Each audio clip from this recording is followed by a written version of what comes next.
chers amis de TV Liberté. Nous avons la joie ce matin de recevoir Sylvain Guillaumet. Bonjour. Bonjour.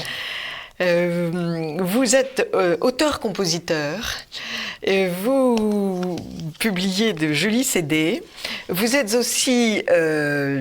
comment est-ce qu'on dit ? Vous intervenez dans les écoles pour faire chanter les enfants, pour initier les enfants à la musique ? Voilà, c'est une activité, je vais dire, régulière. Oui.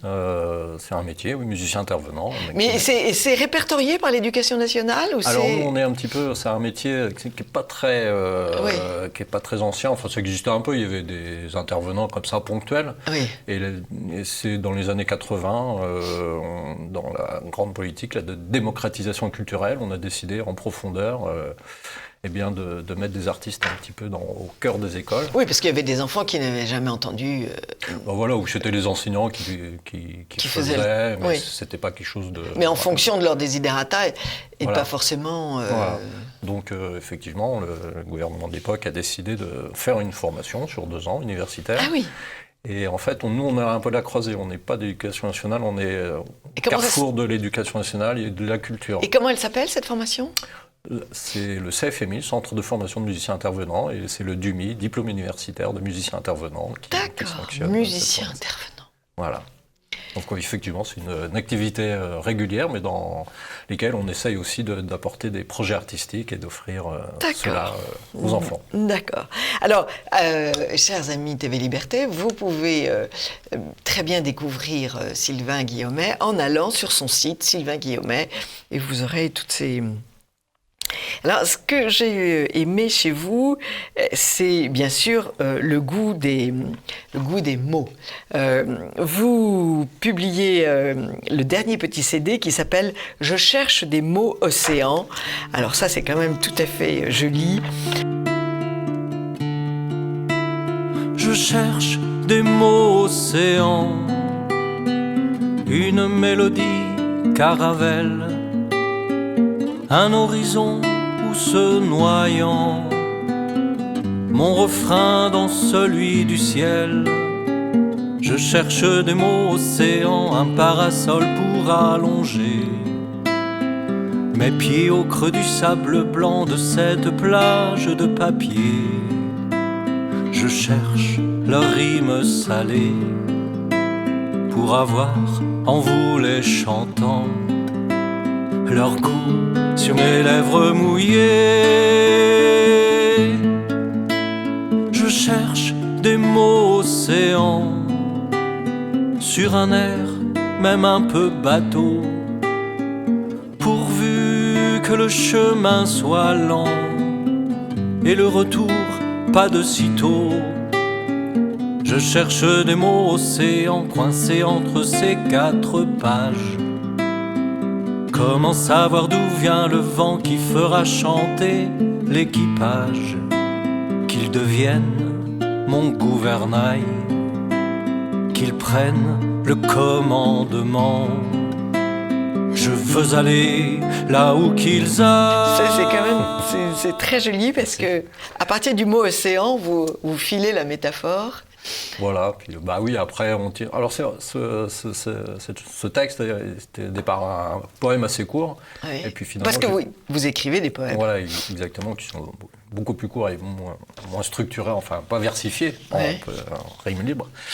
Et effectivement, j'ai tiré un peu le fil sur ce côté, cette métaphore de l'océan, cette quête un petit peu. C'est vrai que c'est une chanson là qui résume un petit peu ma quête un petit peu dans la création, de toujours trouver. Enfin, de chercher et en sachant qu'on ne trouvera jamais, finalement.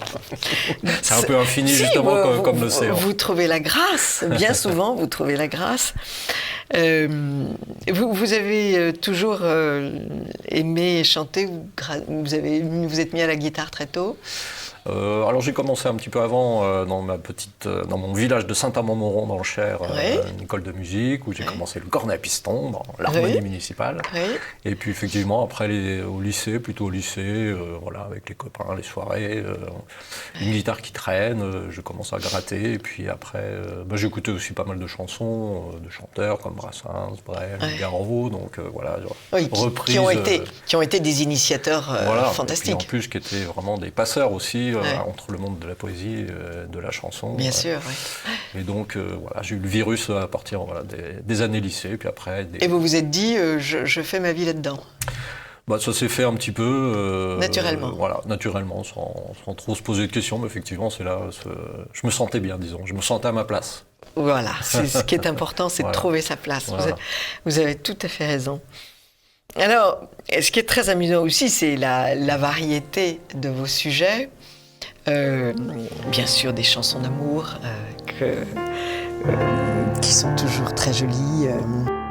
Un soir de grand vent, à faire tout envoler, les chaises, les bancs, les places, les clochers.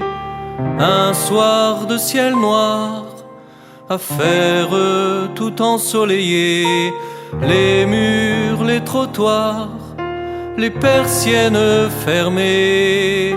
C'était un soir qui ressemblait à ça, un soir de peur sous des lampions de joie, un soir d'orage, un bal dans un café et son visage à faire tout valser. C'est du grand art avec la chute. Oui, vous aimez vous aimez écrire? Ah oui, ça fait partie des choses comme presque respirer ou des choses que je pose plus de questions même. Et alors comment vous faites? Vous attendez l'inspiration? Vous êtes comment vient cette inspiration du sujet? Souvent, c'est l'inspiration. Alors, je pense qu'il y a aussi un travail. Après, le cerveau se met aussi en veille, un petit peu en attention, en disponibilité. Donc, je pense que quand on fait quelque chose, aux aguets. Mais je pense que c'est lié sûrement dans votre fonction aussi. On est réceptif du coup. Donc, il y a un travail avec le temps qui. 24 heures sur 24, on a les petites antennes qui dressées. Donc, il suffit de marcher dans Paris et tout de suite, on va avoir quelque chose qui va jaillir, une idée. Donc après, c'est qu'est-ce qu'on en fait? C'est ce travail-là, le travail qui commence en fait. Qu'est-ce qu'on fait d'une idée, de cet petit jaillissement? Est-ce qu'on en fait une chanson? Est-ce qu'on en fait plutôt une nouvelle, un poème? Ou on n'en fait rien? Des fois, il y a des choses aussi qui tombent à l'eau. Qui tombent à l'eau, oui, voilà. qui n'accrochent pas. Alors, autre chose qui est très agréable chez vous, c'est la reprise des airs traditionnels et surtout des musiques de danse, des musiques de danse villageoises. Alors ça, j'avoue que on en manque considérablement, parce qu'on est complètement abreuvé, submergé par des rythmes qui ne sont pas les nôtres. Et ça, j'avoue que j'ai beaucoup voyagé. Et j'ai beaucoup été à des festivals de danse folklorique. Et la danse folklorique a un pouvoir extraordinaire, parce que je crois qu'il exprime le génie d'un peuple, au sens les gènes d'un peuple, l'âme d'un peuple. Et quand on se met à mépriser son propre génie, les gens grandissent un peu comme des errants, si je puis dire. Ils n'ont plus leurs racines. Comment est-ce que vous avez été attiré par ces airs de danse Alors moi, je suis profondément française. D'abord, je suis natif de la région qu'on appelle le Berry. Oui. Donc, et le Berry, c'est cœur de la France. Et notamment, on a eu George Sand, en fait, qui était une des premières presque ethnologues, parce que c'est elle qui a mis en papier, qui a décrit et qui s'y sentait déjà à son époque que ces musiques ou ces chansons déjà étaient en perdition, parce que la Ah oui, société et bougeait. elle a fait du travail sur Donc ces... elle a commencé, elle a collecté. Elle les a même, collectés, ça je ne savais pas du tout. Commencé à collecter. Et puis, Ah oui. et puis après, il y avait un mouvement aussi Oui. à cette époque de collecter, parce qu'on sentait que c'était le début aussi de la révolution un peu industrielle, donc les paysans, les ouvriers allaient plutôt à la ville. Et donc il fallait, Et donc les chansons qui étaient évidemment pas, il n'y avait pas de partition, il n'y avait pas, donc qui étaient tombées dans l'oubli. Donc il y a eu un mouvement comme ça, et c'est vrai que le Berry a toujours été une terre après un peu de collectage. Et vous parliez de groupe folklorique, et groupe folklorique aussi qu'on sentit ça. Et du coup, qui ont commencé aussi à collecter, à rassembler tous ces airs, ce qui fait qu'on a un répertoire de chansons et d'airs à danser, assez volumineux. De musique à danser sur lequel vous avez mis des paroles. Voilà, donc j'étais un petit peu baigné là-dedans. Et notamment, on a un grand festival, nous, dans l'Indre, à Saint-Chartier, qui est à Saint-Chartier maintenant, c'est à Ars, et qui était en hommage d'ailleurs à Georges Sand. Où, à Ars ? À côté de la Châtre, le château d'Ars. Château d'Ars. C'est à la Châtre, oui, c'est le à château la Châtre, d'Ars. oui, c'est ça. Okay. Le son continue maintenant, c'était le festival avant des maîtres sonneurs.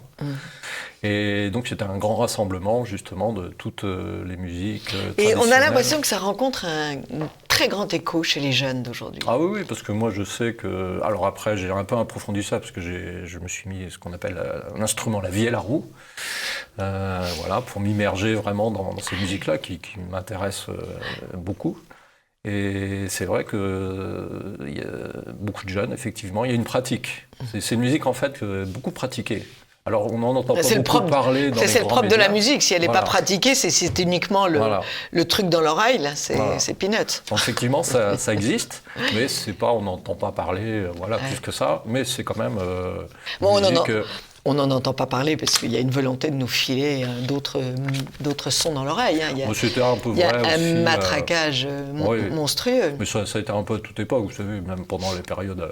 Quand il y avait les discos ou les yéyés... Absolument, absolument. Mais c'est uniquement du matraquage publicitaire commercial.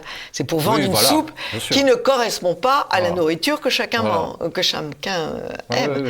C'est ça qui est très intéressant. Et après, quand on va la chercher, on peut quand même trouver assez facilement... Alors moi, je connaissais la recrudescence des danses folkloriques bretonnes parce que je les ai vues de près. J'ai participé à des fest-noz et j'ai vu dans tous les petits villages des fêtes données sur le parvis de l'église. Mais je ne savais pas que ça s'était répandu ailleurs, que c'était ailleurs aussi. Oui, il y a beaucoup, même en élargissant le centre-France, la région du Nivernais, et puis l'Auvergne, un berceau, et toujours, au niveau, il y a eu plusieurs collectages, des périodes de collectage, Barbilla et Touraine au début du XXe siècle, la mission Bruno, donc ça a toujours été un terrain de collectage, et maintenant on a un peu fait le tour, hein, parce que tout le répertoire, mais on a un répertoire de chansons et de musique très riche, et maintenant, c'était mon trio Rue des Orties. Voilà les deux disques. C'était ce qu'on essayait de faire, c'était de faire vivre ces timbres, en mêlant justement avec la chanson et aussi d'avoir un aspect créatif. Alors, il y a un air qui s'appelle La bourrée des grands champs. Voilà. C'est un quartier de Châteauroux. Il y a un autre air qui s'appelle La polka, et un autre air qui s'appelle Scottish. Voilà, Scottish. Bien évidemment. En fait, c'est un disque, là, on a essayé un petit peu concept. C'était de faire autour du bal, justement. Du bal, c'était un peu le fil rouge. Et vous faites pas danser aussi les enfants ? Si, bien sûr. Moi, parce que vous les faites danser aussi. Bien sûr. Génial. Même, il y a eu des collectages à tel point que, alors surtout chez Barbilla et Touraine, qui étaient en fait deux enseignants, et donc au début du XXe siècle, qui ont fait le tour du Berry, surtout de l'Indre, et qui ont même jusqu'à collecter les rondes dans les cours de récréation d'enfants. Ah, génial. Voilà, des rondes, des berceuses, des jeux à danser, à chanter. Et donc, il y a encore des enfants dans le Berry qui dansent. Maintenant, ça c'est. De toute façon, on prend une cour de récréation, il y a des enfants qu'on commence à regarder, qui font des jeux à leur parler. Qui font des jeux, mais c'est pas la danse, c'est pas la ronde, si vous voulez. Non, c'est plus la ronde, non. Mais ça, je trouve que c'est extrêmement. Et du coup, on refait un petit peu dans les écoles. C'est ça, on refait ça, parce que d'abord, ça correspond à la nécessité de l'enfant de remuer. Oui. Il faut que son énergie exulte, parce qu'après, il sera plus sage. Et puis, c'est un langage total, quoi. La musique et le corps, c'est fabuleux. Oui, puis même si on a des enfants, c'est très complet, parce que même si on a des enfants qui ne sont pas très à l'aise au chant, du coup, dans le mouvement... Oui, il y a ceux qui peuvent chanter, puis ceux qui peuvent danser. Voilà. Et puis ça structure aussi la musique, parce que les gestes, ça correspond à des strophes ou des couplets, ou à des répétitions. Et puis, c'est très très démodé, mais la mise en scène du couple, le danseur et la danseuse, voilà, oui. c'est extrêmement joli, le danseur qui fait tourner la petite fille. Enfin, c'est extrêmement... Après, nous, on utilise plus le côté collectif, c'est-à-dire comme des rondes, des jeux... Oui, c'est ça, mais dans les rondes, il y a le cercle de filles et les hommes qui sont au milieu, et après, c'est les filles au milieu et les hommes, il y a plusieurs, il y en a plein, il y a plein de sortes. Enfin, c'est quand même bien fondé sur le couple. Ah oui. Toujours. Voilà. Mais ça, évidemment, je l'utilise énormément, oui. Ça me paraît... Ça me paraît une grande richesse que vous donnez à ces enfants et qui n'est pas du tout développée. Dans les villes, on a complètement oublié ça. Pas forcément, parce que justement, dans notre formation, on est aussi sensibilisé à ça. Oui, il n'y a pas beaucoup d'écoles à Paris qui offrent à Paris, je sais pas. des bourrées, des grands chants à leurs enfants. Je peux vous le dire.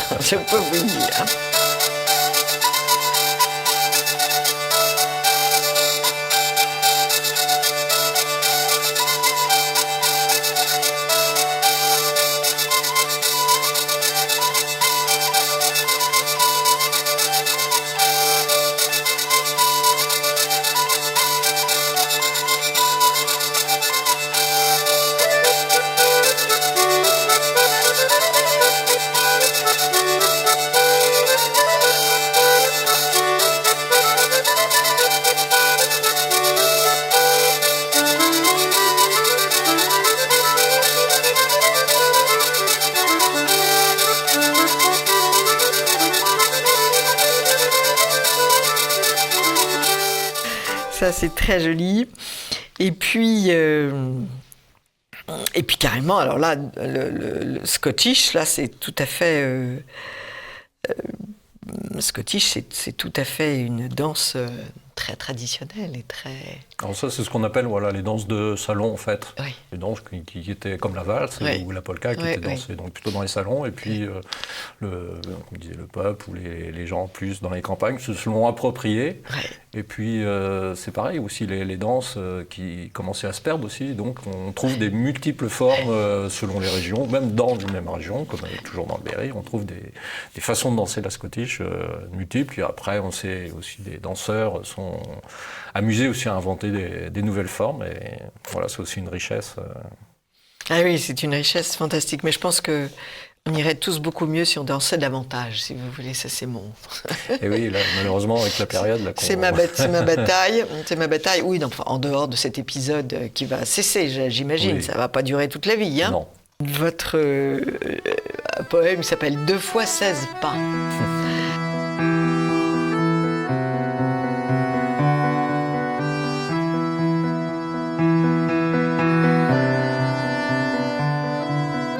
Danse en rond, bonjour, adieu, l'accordéon, la nuit si bleue, main dans la main, riche et fauché, vieil et gamin, rire remêlé. Tout son avance, tout son recul, ce soir la chance, le parquet brûle.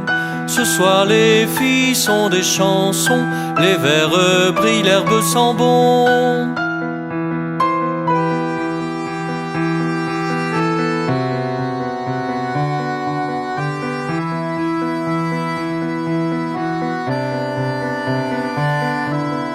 Danse en rond, bonjour, adieu, l'accordéon, on glisse à deux. tes yeux, tes joues, on se prend, on se tient, on se dit tout en disant rien. Ta robe ouverte a mis le vent, ta bouche offerte a mis le chant. Tes bras de ciel, nos mains serrées, une pastourelle d'éternité. Et la vie et la mort sont à nous pendant 2 fois 16 pas. Et la vie et la mort sont à nous pendant 2 fois 16 pas. On danse en rond, bonjour, adieu. L'accordéon arrête un peu, reprend au début de la mesure. Nos mains serrées, sa peau d'azur. Arrête aussi tes gros sabots, lune moisie sur mon piano. Ses yeux de voile, l'horizon d'elle, ma belle étoile a changé de ciel.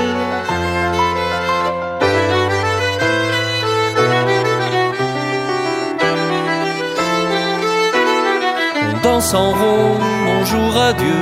L'accordéon à qui mieux mieux. Je me sens gris, je me sens con.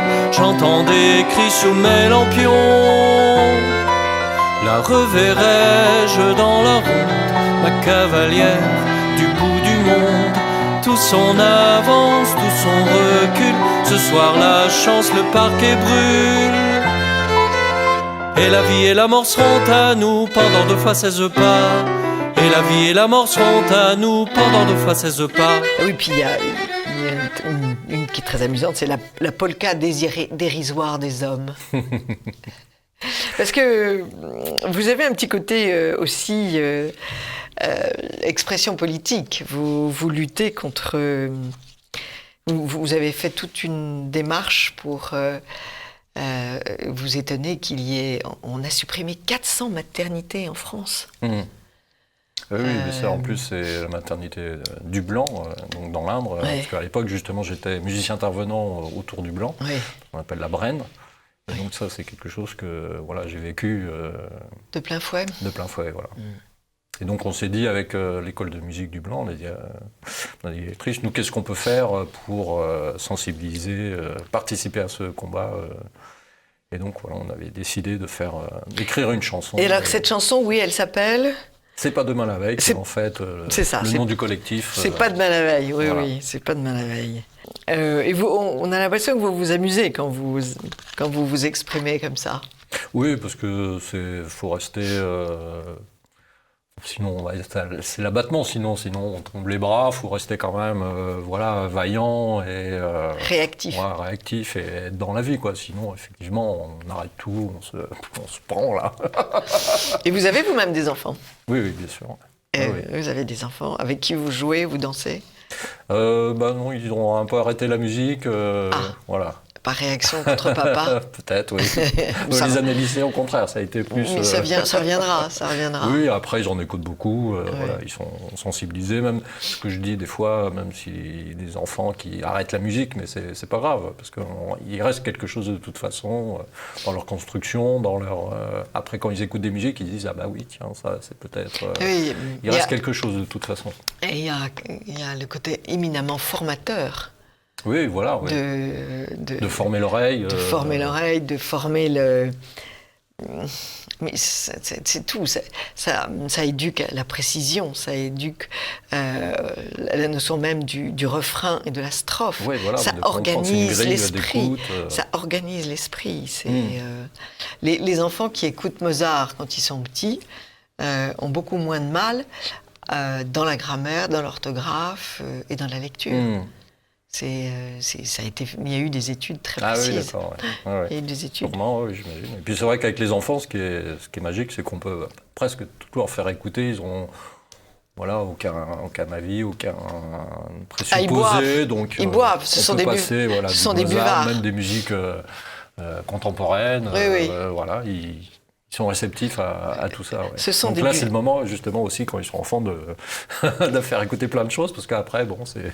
Mais après, on choisit. Difficile. Voilà. Après, on choisit. Alors, vous êtes accompagné, vous êtes au chant, à la guitare et au piano. Mais voilà, dans le dernier disque, ouais. Voilà, il y a une clarinette, Anne-Sophie Lebourg, le chant, Marion Vincent Royol, une vielle, Grégory Jolivet. Voilà, qui est un maître, justement, une très grande pointure dans le monde de la vielle, ouais. Ouais. Et qui habite Châteauroux. Ah, génial.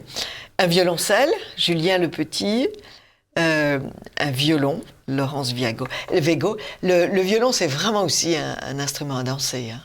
Voilà, alors là, c'est le côté plus classique, mais effectivement, dans Rue des Orties, il y avait David Thomas là, qui pratiquait voilà, ce violon, effectivement. Et puis l'accordéon. Voilà. Qui est par définition la musique à danser. Et les pirates ne sont pas toujours ceux qu'on croit. Qu'est-ce que c'est? Qu'est-ce que vous voulez dire? Bon, alors ça, c'est né encore un projet scolaire, mais plus avec un ami qui est professeur de musique au collège. Oui. Et il voulait faire sur le thème de la mer et notamment de la piraterie, parce qu'on voyait bien que ça pouvait faire accrocher les élèves, l'univers de la piraterie. Et donc, moi, je voulais quand même aussi un peu le raccrocher à un côté un peu actuel. Donc voilà, j'ai essayé d'imaginer, en les champs très ouverts, hein, c'est pas très précis, mais comme ça tout le monde peut imaginer les nouveaux pirates. Vous ouvrez les horizons. Les nouveaux pirates qui n'ont pas forcément un bandeau.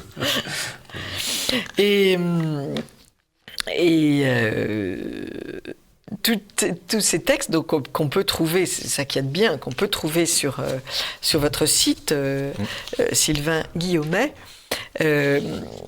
vous les donnez vous les donnez librement. C'est ça qui est sympa. Oh oui, les textes de chansons. Vous ne faites pas payer. Il y a des gens qui. Ah oui. Oh non, les textes de chansons, non. Les textes de chansons, vous les donnez. Poésies, parce que on passe par des éditeurs, etc. Ce sont des cadeaux. Ouais, oui, bien sûr. De toute façon, sinon, c'est dans les livrets, les CD. Donc, à partir du moment où les gens ont acheté, normal qu'ils aient les paroles. Parce qu'il y a aussi, c'est ce qu'on appelle des chansons à texte. Il y en a une très jolie que j'aime, c'est Le bout de la table. Oui, ça c'est un de mes tubes. C'est vrai? C'est un tube qu'on me demande très souvent. Et si c'était vous qui le lisiez? Ah oui, j'ai pas mes lunettes.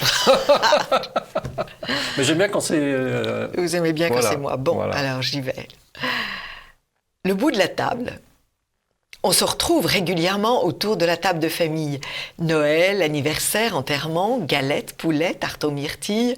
Au bout de la table, mon grand-père racontait les histoires du village. À l'autre bout, moi et mon grand frère, on se lançait des morceaux de fromage. Sans avoir fini de raconter comment il s'est caché dans l'étable, un jour, mon grand-père s'est levé et a quitté le bout de la table. Mon père, bien sûr, a pris sa place et nos copines se sont assises. Fini pour moi et mon frère, hélas, de se lancer des noyaux de cerises. Noël, anniversaire, enterrement, mon père est devenu un peu sourd. Nos copains, de très jolies mamans. Mon cousin est toujours aussi lourd. Comme si la table était en pente, je vois bien que je glisse peu à peu vers le bout de la table, en descente. Je descends 3 verres et ça va mieux. J'en descends 15, j'ai la tête en feu. Après le bout de la table, où va-t-on? Fumer une clope avec le bon Dieu, retrouver Pépé sur le balcon. Récurer toute la salle, vaisselle qu'on a empilée toute sa vie, faire briller les casseroles, les gamelles qu'on se traîne depuis qu'on est tout petit. Après la prune, j'entends sous la table un son de cornemuse, un violon faux, une valse d'antan. J'entends tous mes aïeux qui s'amusent. Ils dansent, ils chantent et boivent nos verres en riant de nous voir étonnés. Comment ça se fait? En v'là un mystère. Mon père était plein, je l'aurais juré. Et si le paradis était là, sous toutes les tables des familles, Noël, anniversaire, me voilà dans 1000 ans pour la tarte aux myrtilles. Au bout de la table, mon arrière 20 fois petit-fils racontera comment il a acheté sur Jupiter sa maison dans un beau lotissement. Et sur la table, avec mon arrière 20 fois grand-père et son violon faux, on vous jouera en buvant vos verres une valse d'antan. Pour le gâteau. C'est quand même très, très joli.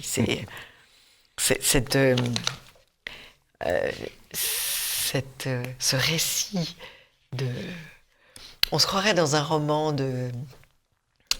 de tous ces romanciers dits paysans qui racontent comment les générations se succèdent Là, c'est parti d'une idée, justement, on parlait d'idées qui jaillit, là, c'est vraiment parti d'un repas de famille, effectivement, où mon père était là, mon frère était là, et mes enfants qui étaient plus jeunes étaient à l'autre bout de la table, et je me suis tourné. Avant, c'était moi qui étais là, et les années ont passé, je me retrouve là. Oui, non, c'est... Donc voilà, quand on parlait de jaillissement... C'est très, très joli. Et alors, Rat de ville et Rat des champs, racontez-nous. Alors ça, c'est... Ça, c'est le dernier, donc je cherche des mots océans. Voilà, donc effectivement, là, c'est plus lié à la poésie, donc pour ça, j'ai intégré trois poèmes. La Fontaine. Rimbaud, La Fontaine et le Har. Et Rimbaud. Voilà. Excusez du peu. Et en fait, c'est une passerelle justement entre mes activités dans les écoles et des projets plus personnels. Le Rat des villes et Rat des champs en est un exemple, puisque c'était une chanson, un poème, une école, une année qui m'avait demandé de travailler sur des poésies. Et comme je ne trouvais pas toujours très satisfaisant, je me suis dit, je vais mettre moi-même en musique quelques poèmes célèbres, dont les Rats des villes, Rats des champs. Et puis en me penchant un peu sur cet album, je me suis rechanté, je me suis dit, tiens, finalement c'est pas mal ce que j'ai fait. Ça marche, et donc voilà, je l'ai un peu retravaillé, mais voilà, ça retrouve sur cet album.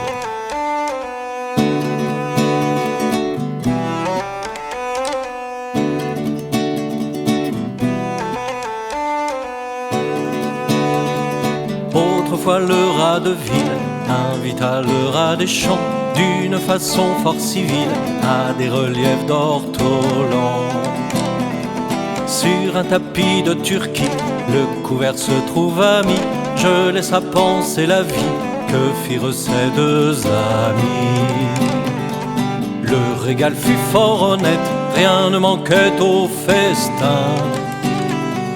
Mais quelqu'un troubla la fête pendant qu'ils étaient en train.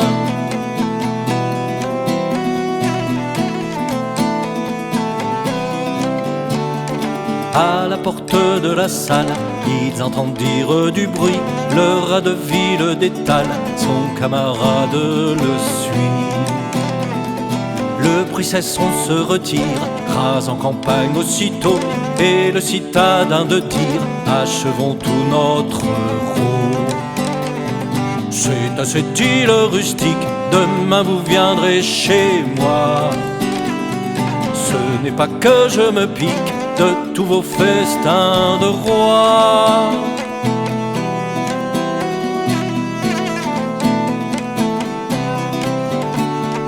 Mais rien ne vient m'interrompre, je mange tout à loisir. Adieu donc fille du plaisir que la crainte peut corrompre. Je vais vous envoyer mon cahier de poésie que j'ai enregistré avec des enfants, les grands poèmes, les grands classiques. Et je suis sûre que vous trouverez des idées pour les mettre en musique.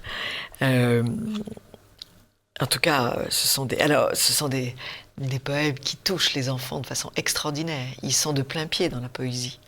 Ah oui, d'ailleurs, on fait très souvent aussi même des créations de...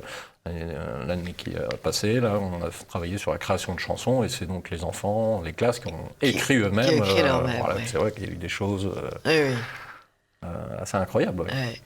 Oui. Mais il faut qu'il y ait la création, mais il faut aussi qu'il y ait l'oreille formée à la rime et le modèle des maîtres. Oui, le modèle des maîtres. Parce qu'il ne faut pas qu'il y ait uniquement mes petits-enfants, vous êtes des génies, vous pouvez créer. Il faut qu'ils aient déjà l'oreille formée, l'idée de la rime. Il faut leur faire rentrer dans la tête la rime.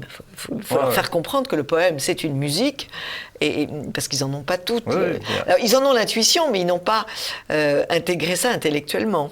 Mais c'est un tout, parce que aussi le fait d'en avoir écrit, du coup, ils se disent, quand ils lisent, ils comprennent aussi les choses, le travail aussi qui est derrière. Mais ça les ravit.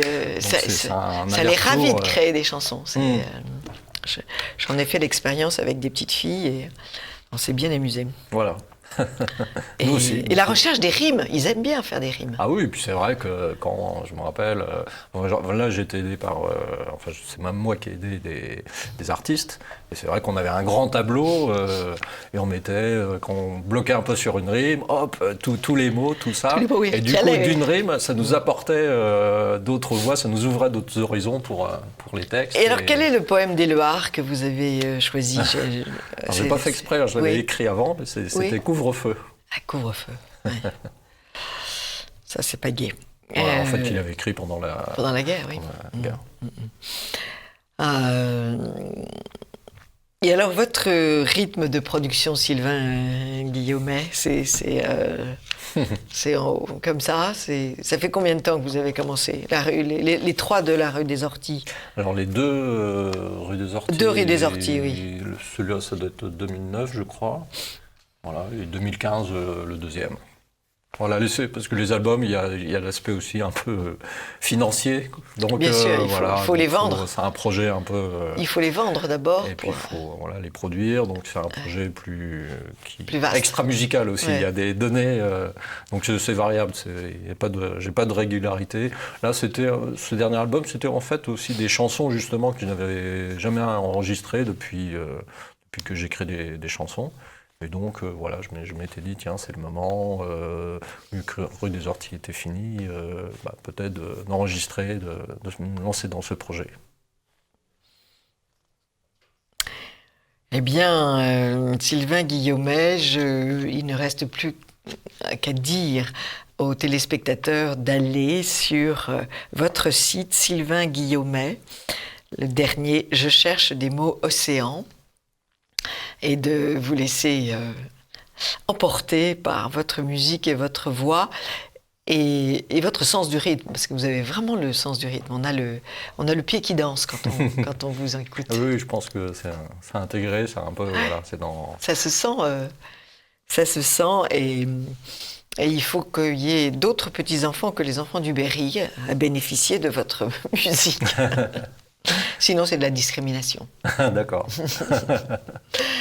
Merci beaucoup, Sylvain Guillaumet. Et tenez-nous au courant de ce que vous faites. Et rappelez alors cette école, parce que c'est la première fois que j'en entends parler. Et je pense qu'il y a beaucoup de jeunes qui aimeraient marcher sur vos traces. Donc, ça s'appelle donc les centres de formation de musiciens intervenants, les CFMI. Centres de formation. En région parisienne, il y en a pas beaucoup en France, mais en région parisienne, il y a celui d'Orsay. Oui. Voilà. Donc, à Orsay. Oui. Ok, mais il y en a en province. Oui, moi j'ai fait à Tours, il y en a répartis à Lille, à Toulouse, à Aix. D'accord. Et ben voilà, moi si Et en plus il y a du travail, parce qu'à chaque fois que les jeunes sortent, enfin qu'on sort... Voilà, ils ne sont pas au chômage. Non. Après, c'est des contrats plus ou moins précaires au début, mais non, il y a du travail. Ouais. Et vous sentez les profs désireux, vous sentez les directions de l'école en attente. Alors surtout, ça dépend du fonctionnement, mais des fois, c'est même, moi je vois, c'est les écoles qui demandent. Qui viennent vous chercher. Donc dès que l'école demande, c'est-à-dire que voilà, une envie, vous avez gagné, oui. Voilà. On part déjà là-dessus, puis après, effectivement, c'est une collaboration. C'est pas non plus moi qui amène avec mes gros sabots chose de verticale. Voilà. C'est un travail avec l'enseignant, des co-interventions, et c'est un travail de partenariat. Et puis aussi, on s'accroche aussi au thème des écoles, aux envies, aux projets des écoles. Donc voilà, c'est un travail main dans la main. C'est très joli ce projet, ces réalisations et ce projet. Et je pense qu'en effet, on a tout à gagner à plonger les enfants dans la musique très tôt et leur donner la possibilité de faire de la musique et ne pas être passif. Voilà, c'était ça le but, c'est de s'approprier, tout en, comme on disait, en amenant aussi des choses, des musiques, des univers, des esthétiques, peut-être que, comme on disait, qu'on n'écoute pas en allumant la radio ou la télé. Non. Effectivement, c'est de s'approprier, et puis aussi corporellement, ce travail aussi corporel, du souffle, de la posture, de la diction, etc. Donc, c'est un travail absolument. complet. Absolument. J'ai j'ai donné des cours de diction à des élèves de 10, 11, 12 ans, et je me suis rendu compte que ça transformait les personnalités. Des petits enfants qui étaient avec les épaules un peu rentrées, qui récitaient leur poésie, le menton dans la poitrine, ce qui fait qu'aucun son ne partait. Et je me suis rendu compte qu'en leur disant de gueuler leurs poèmes comme un bon Flaubert, il y avait quelque chose qui se libérait en eux. Il y avait une espèce de force intérieure qu'ils découvraient. Ils étaient eux-mêmes... Oui. Ils étaient eux-mêmes sidérés de ce qui pouvait sortir d'eux-mêmes. Ouais.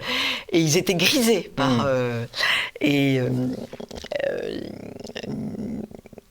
j'ai découvert des personnalités qui étaient complètement recroquevillées sur eux-mêmes. Et après, les regards sont droits, les regards sont francs. Et les regards sont heureux, tout simplement. Oui. Puis c'est vrai qu'après, on goûte même le plaisir justement de jouer avec ça, jouer avec sa voix. Et puis nous, en plus, c'est beaucoup sur le chant, effectivement. Puis il y a le côté collectif aussi. C'est-à-dire le côté collectif, oui, parce que timide, dans une classe, il y a un public. Dans une classe, il y a un public. Or, on ne dit pas un poème pour soi-même, on dit un poème pour un public. Pour le convaincre. Donc, effectivement, moi aussi, je m'amuse à ça, de prendre par exemple un enfant qui va s'adresser à tout le groupe. C'est ça. Et ça réussit très bien, ça marche très bien. Ça fait tomber toutes les réserves, toutes les craintes, tous les complexes. Tous les complexes. On se dirige, c'est un peu l'objectif, oui. C'est ce qu'on appelle l'expression. C'est pas uniquement corporel, c'est l'expression... C'est un tout, c'est un tout. Donc partez, chers amis TV Liberté, rue des Orties, et le dernier CD, Je cherche des mots océans. Merci beaucoup Sylvain Guillaumet, et à très vite pour d'autres aventures. Merci beaucoup. Au revoir. Au revoir, chers amis TV Liberté.